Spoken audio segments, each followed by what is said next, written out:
میں ایک اپیل کروں گا، پتہ نہیں میری آواز وہاں تک جاتی ہے یا نہیں، میں اپیل کروں گا کہ خدارہ ہمارے جو بزرگ ایکٹر، فنکار، آرٹسٹ، ہمارے کھلاڑی جو بھی لوگ تھے، اگر آج وہ قسم پسری کا شکار ہیں تو انہیں مرنے کے بعد ایوارڈ نہ دیں، انہیں زندہ ہوتی انہیں سہولتیں دیں، فیسیلیٹیٹ کریں، سبسڈی دیں، ان کا کچھ نہ کچھ خیال کریں۔ شیخ رشید صاحب نے بھی ویسے تو روتے ہوئے ویڈیو بنائی، وہ بھی فرما رہے تھے کہ 1.5 لاکھ کا بل ہے، میں نہیں ادا کر سکتا، اگر وہ نہیں کر سکتے تو بھائی قوم کیسے کرے گی۔ لیکن سب سے دردناک تکلیف دہ خبر یہ ہے کہ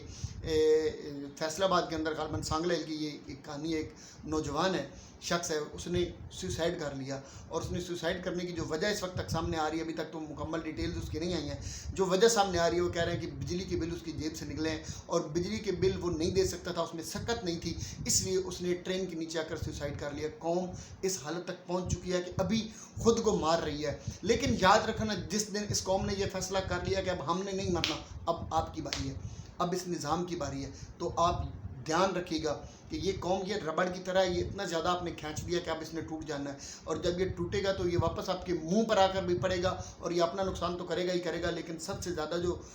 نقصان ہوگا وہ ملت کا، قوم کا، ملک کا، ریاست کا چہرہ بگڑے گا۔ خدا کے لیے اس سے پہلے کہ وہ وقت آ جائے کہ خونی انقلاب کی طرف قوم چل پڑے اور ہر چیز کو تہس نہس کر دے، اور پھر پتہ نہیں اس کا کیا نتیجہ نکلے،